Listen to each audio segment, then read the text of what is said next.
Because she expected a big guy, That's what she told me later. I looked at this little man that I could have squashed him like a bug. They wanted him to hear me say the line, "How come we overcame and nobody came me?" That was the line. Nobody told me, and I changed it. You did? We would have gone on, except they canceled us, but they didn't want anybody to know they canceled us, so they never announced that we were canceled. These actors left the Jeffersons after explosive behind-the-scenes battles that destroyed careers and friendships. From Mike Evans, who confronted Norman Lear at a Christmas party, demanding more screen time. Like the white kids were on one side of me and the Puerto Rican kids were on the other side, and like they was really going at it. Tables was getting knocked over, chairs was flying through the air. To Isabel Sanford, who discovered her show's cancellation through a tabloid instead of the network. There was never a closing episode of The Jeffersons. Never was, and that's what I'm upset about until today. And I have said that publicly several times. This is the real story of how television's most successful black family sitcom tore itself apart from the inside. So, let's get into it. Mike Evans was the first Jefferson family member to appear on television, launching the dynasty that would become one of CBS's most successful franchises. As the original Lionel Jefferson on All in the Family, Evans had established himself as a crucial part of Norman Lear's television empire. Thank God, that's all that matters. I'm glad you feel that way. I just got kicked out of school. But his departure from the Jeffersons after just one season would shock the industry and reveal the dangerous dynamics behind the scenes. The official story was that Evans left to focus on Good Times, the show he had co-created with Eric Monty. But according to Good Times star Jimmy Walker, who witnessed the confrontation firsthand, the truth was far more explosive. At a Christmas party attended by both Evans and producer Norman Lear, tensions that had been building for months finally erupted. Evans had grown increasingly frustrated with his screen time and the direction of his character. As the original Jefferson family member, he felt entitled to more prominent storylines and better treatment.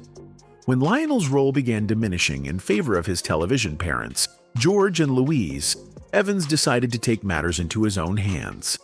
The confrontation escalated quickly.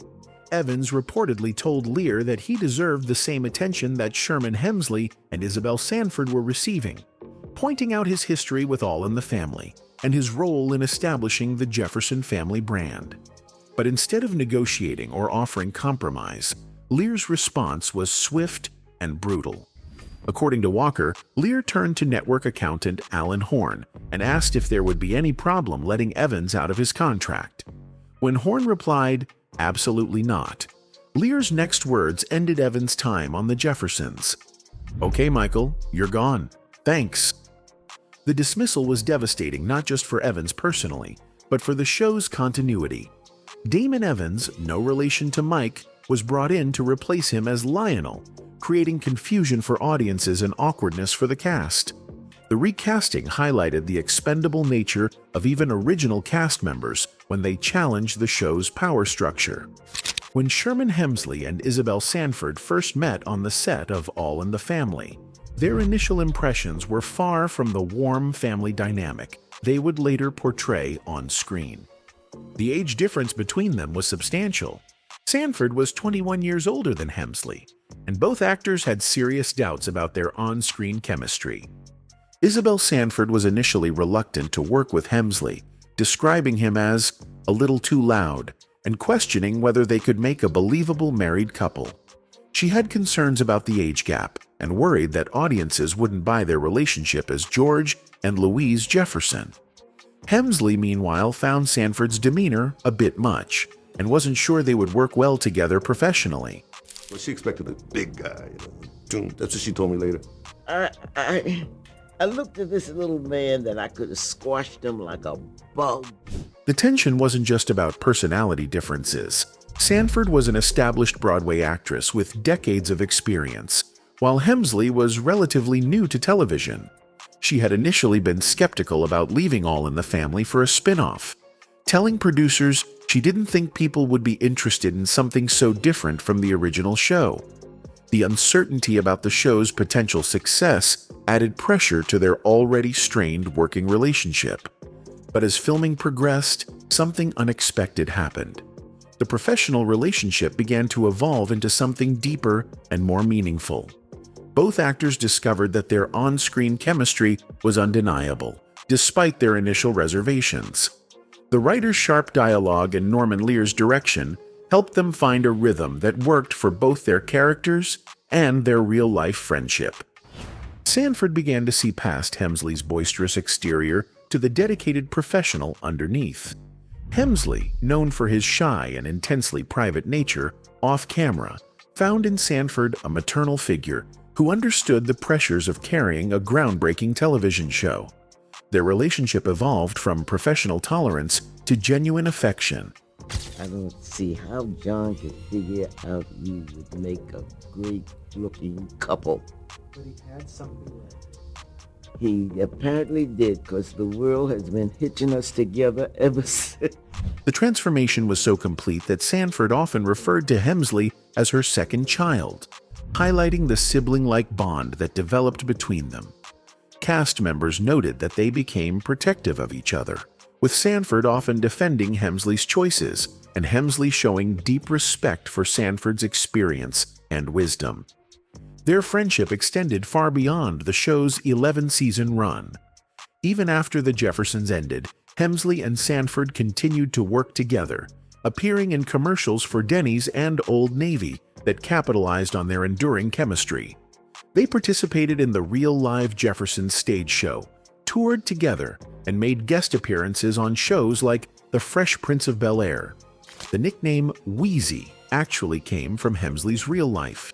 He had grown up with a girl he called Wheezy, and one day on set, the name just slipped out when he was talking to Sanford. It stuck, and Louise became Wheezy to her television husband. A perfect example of how their real relationship influenced their on-screen performances. Their bond was so strong that when Sanford's health began declining in the early 2000s, Hemsley remained devoted to her until her death in 2004. The relationship that began with mutual skepticism had become one of television's most enduring friendships, proving that sometimes the best partnerships come from the most unlikely beginnings. Marla Gibbs joined The Jeffersons as Florence Johnston, the sharp-tongued maid whose quick wit and no-nonsense attitude made her one of television's most memorable characters. But behind the scenes, Gibbs fought a constant battle to ensure her character's authenticity, often clashing with writers and producers who didn't understand the nuances of African-American speech patterns and cultural references. Hi, Diane. Florence, what you doing here? I'm the Jeffersons' new maid. From the very beginning, Gibbs took it upon herself to correct what she saw as inauthentic dialogue. After the first table read, she would stay behind to offer her opinions on the script, particularly Florence's lines. She believed that the writers, many of whom were white, didn't always capture the natural rhythm and cadence of how black people actually spoke. Gibbs would often rearrange sentences to better fit what felt natural to her. For example, if the script had Mr. Jefferson at the beginning of a sentence, she might move it to the end to create a more authentic flow. Her changes weren't just cosmetic, they were rooted in her understanding of how her character would actually speak based on her own grandmother and aunt from Chicago, who had inspired Florence's personality. They wanted him to hear me say the line, how come we overcame and nobody came me?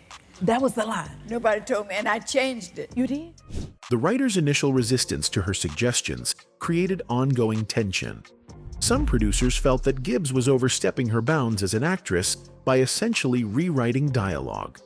But Gibbs persisted, understanding that authenticity was crucial, not just for her character, but for the show's credibility with African-American audiences.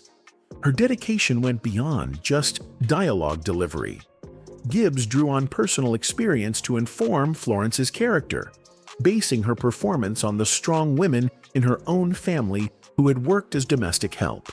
She understood the dignity and strength required to maintain self-respect while working in service positions, and she refused to let Florence become a stereotype or caricature. You live in this apartment, right? Uh-huh. And you got an apartment in this building, too? Yes, that's right. The process of advocating for authentic dialogue was exhausting and sometimes contentious. Cast members recall Gibbs staying late after table reads, going through scripts line by line with writers and producers. These sessions could become heated, with Gibbs passionately defending her vision of how Florence should speak and act. But her persistence paid off. The writers eventually began trusting her instincts, and Florence became one of the show's most beloved characters, precisely because she felt real and authentic. Gibbs's 5 Emmy nominations for Outstanding Supporting Actress in a Comedy Series were testament to how her commitment to authenticity resonated with both critics and audiences. The experience taught Gibbs valuable lessons about advocating for herself in an industry that didn't always understand or value her perspective. Her willingness to challenge authority and fight for authenticity would serve her well when she later became an executive producer on 227, where she had more control over how African American characters were portrayed on television. Florence's sharp comebacks and authentic voice became a template for future sitcom characters, proving that Gibbs's behind-the-scenes battles had lasting impact on how Black characters were written for television. On July 2, 1985, The Jeffersons aired what would unknowingly become its final episode, Red Robins, which dealt with George's ill-advised attempt to win a Dry Cleaner of the Year award. The cast went on their regular hiatus, expecting to return for a 12th season.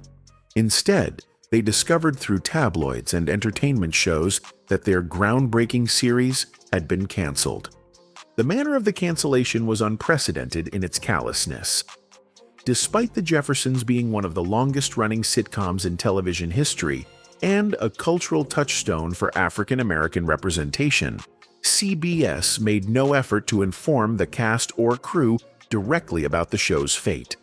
There was no series finale, no farewell episode, and no opportunity for proper closure. Isabel Sanford learned about the cancellation when her cousin called to tell her she had read about it in a tabloid. The humiliation of discovering her show's fate through gossip publications left Sanford feeling betrayed and angry. She had been the first African American woman to win an Emmy for Outstanding Lead Actress in a comedy series, and she felt she deserved better treatment from the network. There was never a closing episode of The Jeffersons. Never was, and that's what I'm upset about until today. And I have said that publicly several times. Sherman Hemsley, who preferred the stage to television and often complained about George's lack of character development, learned about the cancellation while reading the newspaper. Despite his frequent criticisms of the show's direction, he was stunned by the abrupt ending and the lack of professional courtesy shown to the cast. Franklin Cover, who played Tom Willis, heard about the cancellation on Entertainment Tonight. The fact that entertainment reporters knew about the show's fate before its own cast members highlighted the complete breakdown in communication between CBS and the production. Marla Gibbs, who had already secured a role on the NBC sitcom 227, read the news in the paper but was still shocked by the unprofessional handling. "You just don't do that," Gibbs told the Television Academy Foundation, referring to the lack of a proper send-off for such an influential show. We would have gone on, except they canceled us, but they didn't want anybody to know they canceled us, so they never announced that we were canceled. The cancellation came despite the Jeffersons still maintaining decent ratings and cultural relevance. While the show was ranked 59th out of CBS's 96 primetime series, it was hardly a failure requiring such brutal treatment. The decision seemed driven more by the network's desire to refresh its lineup than by any significant decline in quality or viewership. The lack of closure was particularly painful for the cast because they had spent 11 years building not just characters, but a television family that had broken significant ground in representing African American success on prime time. The Jeffersons had tackled issues like racism, classism, an interracial marriage while maintaining its comedic appeal. The abrupt ending without warning became a cautionary tale about how even successful shows could be discarded without respect for the people who made them successful. It demonstrated the ultimate powerlessness of actors in the face of network decisions, regardless of their contribution to television history. When Mike Evans left the Jeffersons after the explosive Christmas party confrontation, producers faced the challenge of replacing a character who had been part of the Jefferson family since All in the Family. Their solution was to hire Damon Evans, a classically trained actor with opera singing experience, to take over the role of Lionel Jefferson. It was a decision that would create years of behind-the-scenes tension and personal anguish for the replacement actor. I see you've already started celebrating your graduation, eh? Ain't that something? And now I'm all set to flunk life. Damon Evans, who was no relation to Mike Evans despite sharing a surname, entered the show under incredibly difficult circumstances. The original Lionel had been beloved by fans, and the recasting was met with skepticism from audiences who were confused by the sudden change. The show's writers made no effort to explain the character's different appearance or personality, simply expecting viewers to accept the transition. From the beginning, Damon Evans struggled with the role. Unlike Mike Evans, who had helped develop the character's personality and speech patterns, Damon was forced to step into someone else's creation. The character felt foreign to him, and he never felt comfortable portraying Lionel's laid-back, philosophical nature. The pressure of replacing a fan favorite weighed heavily on Damon Evans. He was constantly compared to his predecessor, with critics and fans noting differences in delivery, timing, and overall presence. The comparisons were inevitable but devastating for an actor trying to establish his own interpretation of the character. Cast members could sense Damon's discomfort with the role. The easy camaraderie that had existed between Mike Evans and the other actors had to be rebuilt from scratch, and it never quite recaptured the original magic. The forced nature of the transition affected not just Damon's performance, but the ensemble dynamic that had made the show successful. Baby. Hey, what are you doing here? I'm still your wife, remember? I know you've probably forgotten what I look like by now, but I can prove it. The experience highlighted the risks involved in recasting major characters mid-series. While some shows successfully navigate actor changes, the Jeffersons struggled to maintain continuity and authenticity after Mike Evans' departure. Damon's discomfort with the role became apparent to both cast and crew, creating an atmosphere of uncertainty about the character's future. When Mike Evans eventually returned in the 6th season, it created an awkward situation for Damon, who had spent 4 years developing his own interpretation of Lionel. The return of the original actor essentially invalidated Damon's contribution and reinforced the feeling that he had been a temporary placeholder rather than a legitimate successor. The Damon Evans era demonstrated how personal conflicts and power struggles could affect not just individual careers, but the overall quality and continuity of a successful television series.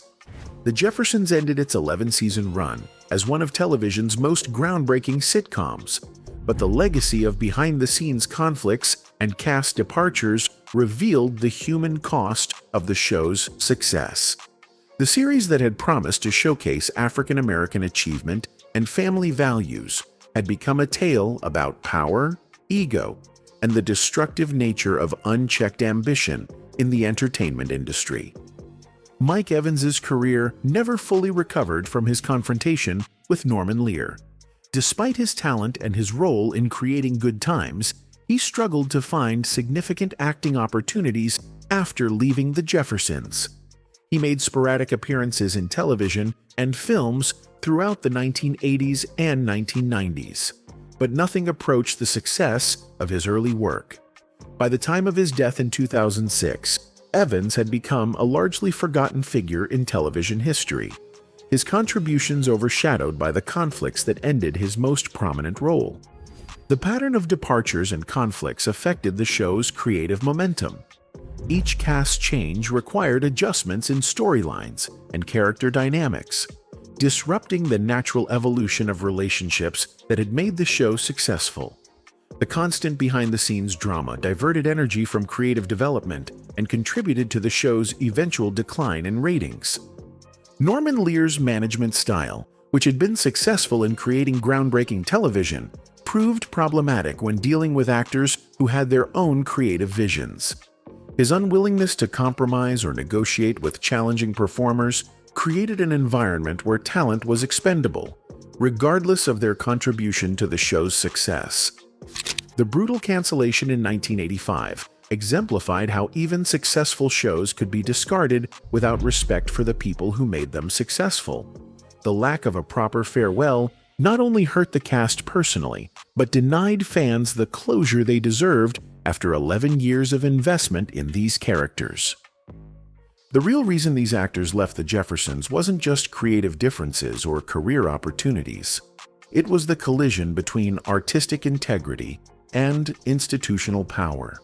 The show's legacy as a groundbreaking series is forever intertwined with the personal costs paid by the people who brought it to life, reminding us that even the most successful television shows can leave broken relationships and lost opportunities in their wake. Anyway, that's it for this video, folks. Bye.